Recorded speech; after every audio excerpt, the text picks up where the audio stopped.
त्या महापालिकेमध्ये कॅफे आहेत. त्या कॅफेंनी खूप मोठ्या प्रमाणामध्ये चुकीचं काम केलेलं आहे. म्हणजे चुकीचं काम केलेलं हे निदर्शनास आपण सगळ्यांच्या स्टँडिंगमध्ये पण आणून दिलं. त्याच्यामध्ये त्यांनी काय केलं आहे, 50 कोटीपेक्षा जास्त तरतूद ही जनरल बॉडीची मान्यता नाही, तुमची स्टँडिंगची मान्यता नाही. अशी मान्यता नसताना ठेकेदारांना परस्पर बिलं वाटून टाकलीत आणि परस्पर बिलं वाटले. तर त्या सगळ्या बिलं वाटलेल्या कुठले ठेकेदार आहेत त्यांचे पुरावे आपल्याकडे आत्ता आहेत. त्याच्यामध्ये त्यांनी काय केलं आहे की सुधारित तरतूद लागते, 25-26ची सुधारित तरतूद होती, तर ती सुधारित तरतूद नसताना त्याला वाढघट म्हणून दाखवलं. वाढघट म्हणून दाखवून त्या प्रभागातल्या नगर सदस्यांच्या जाऊन सह्या घेतल्या त्या ठेकेदारांनी आणि असं दाखवायचा प्रयत्न ह्यांनी केला. नगरसेवकांना माहिती नाही, नगरसेवकांना सांगितलं गेलं की तुम्ही सह्या करा की तुमच्या वार्डातल्या कामांसाठी तरतूद लागते. आणि ते घेतल्यानंतर तो कागद हा केविलवाना त्यांनी सांगायचा प्रयत्न होता त्यांचा की हे GB मध्येच हे विषय मंजूर झालेले आहेत बजेटच्या मीटिंगला. परंतु बजेटच्या मीटिंगला आपले जे नगरसचिव आहेत त्यांच्याकडून बजेटच्या मीटिंगला खरंच कुठले विषय मंजूर झाले, खरंच कुठल्या विषयाला आपण तरतूद केली होती याचं आम्ही त्यांच्या सही शिक्क्यासकट त्या उपसूचनेच्या फाईलवरती ती फाईल आमच्याकडे जमा करून घेतली होती. त्यामुळं ह्या ज्या उपसूचना त्यांनी दाखवलेल्या आहेत हे सगळ्या परस्पर केलेल्या आहेत.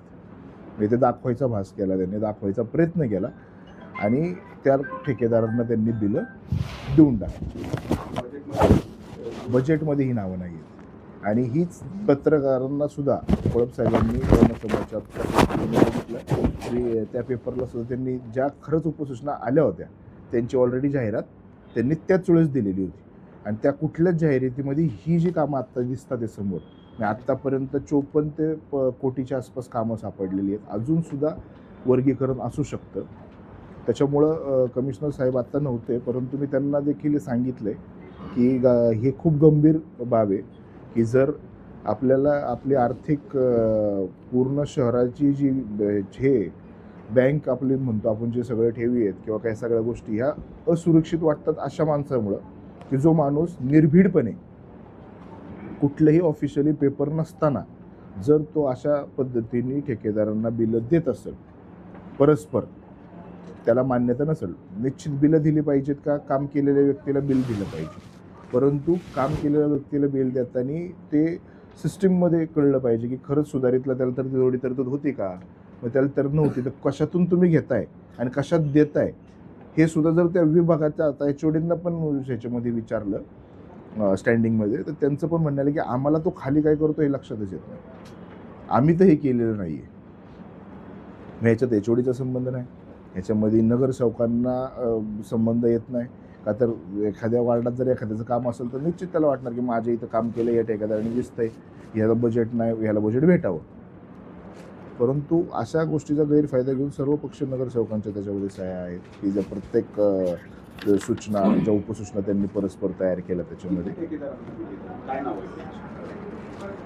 ठेकेदार असे वेगवेगळ्या नावांचे आहेत. आता सगळ्या बिलांची अमाऊंट साधारण 50 कोटीच्या पुढे. किमान आत्ता माझ्याकडे हातात जे भेटलेले आहेत ते 52,79,78,000 परस्पर. समजा त्रिवेणीनगर काळवडी रस्ता, नाशिक फाटा रस्ता, असे ठेकेदारांची ह्याच्यामध्ये नावं नाही आहेत. ह्याच्यामध्ये बजेटची नावं आहेत की बाबा ह्या बजेटमधून ह्या बजेटमध्ये पैसे वर्ग केले, तरतूद वर्ग केलेले.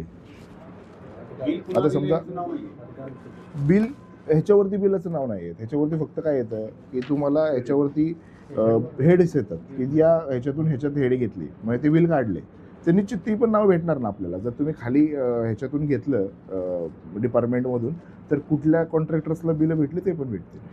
कॉन्ट्रॅक्टर कुठला जरी असला ना, आत्ता 30 तारखेला मार्च एंडिंगला हो, म्हणजे 24 तारखेला आमचं बजेट फायनल झालं, आम्ही सादर केलं. 24 तारखेला आम्ही बजेट सादर केल्यानंतर पण 24 तारखेमध्ये बजेटमध्ये आम्ही काही तरतुदी घेतल्या होत्या की यांना तरतूद देणं गरजेचं आहे. त्या घेतल्या होत्या. परंतु 25 तारखेला आम्ही काय केलं, 25-26 तारखेला लगेच जे उपसूचना दिल्या त्याची नगर सचिवांकडून लगेच ट्रू कॉपी करून घेतली किंवा एवढे ह्याच्या व्यतिरिक्त आम्ही कुठल्याही दिलेल्या नाही आहेत. मग हेच त्यांना ते माहिती नसेल मे बी की आम्ही ऑलरेडी ट्रू कॉपी करून घेतलेलं आहे म्हणून त्यांनी तेवढी डेअरिंग केली. आणि त्यांनी वारंवार त्यांना विचारलं कसं केलं, ते वारंवार त्यांनी एकच सांगितलं, मला वरतून खाली या उपसूचना आलेल्या आहेत. म्हटलं वरतून म्हणजे कुठून?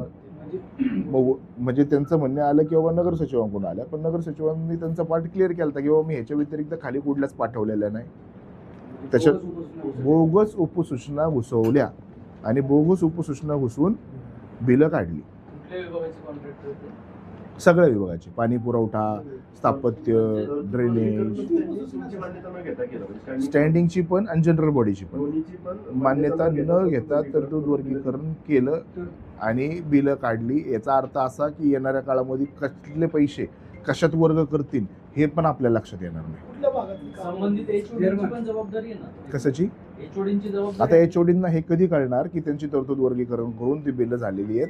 ज्यावेळेस तो ठेकेदार पुढचं काम करेल राहिलेलं शिल्लक, आता हे बनवलं कुणी? ठेकेदाराने. एचओडीने बनवलं नाही, ह्याच्या पुढेच एचओडीची सही नाही. पण ज्या क्लार्क कडून केलं, ज्या टेंडर क्लार्कने ते केले उद्योग किंवा काय, टेंडर क्लार्क, सहीला तर एचओडीकडे जाणार ना. टेंडर क्लर्कचा ह्याच्यात संबंध येत नाही तरतूद वर्गीकरणला किंवा उपसूचनेद्वारा त्यांनी तरतूद वर्गीकरण केली. उपसूचना त्यांनी कोणाची दाखवली?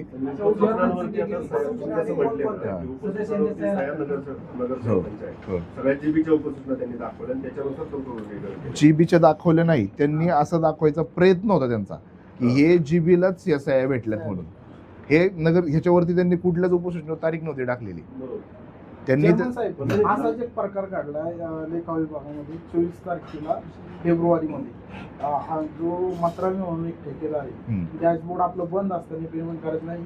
लेखा विभागाने आणि पूर्ण अधिकाऱ्यांची तिथे लॉग आहे ते हे करून जवळपास 50 लाखाचं बिल 4-5 मिनिटासाठी डॅशबोर्ड चालू करून ते बिल काढलं.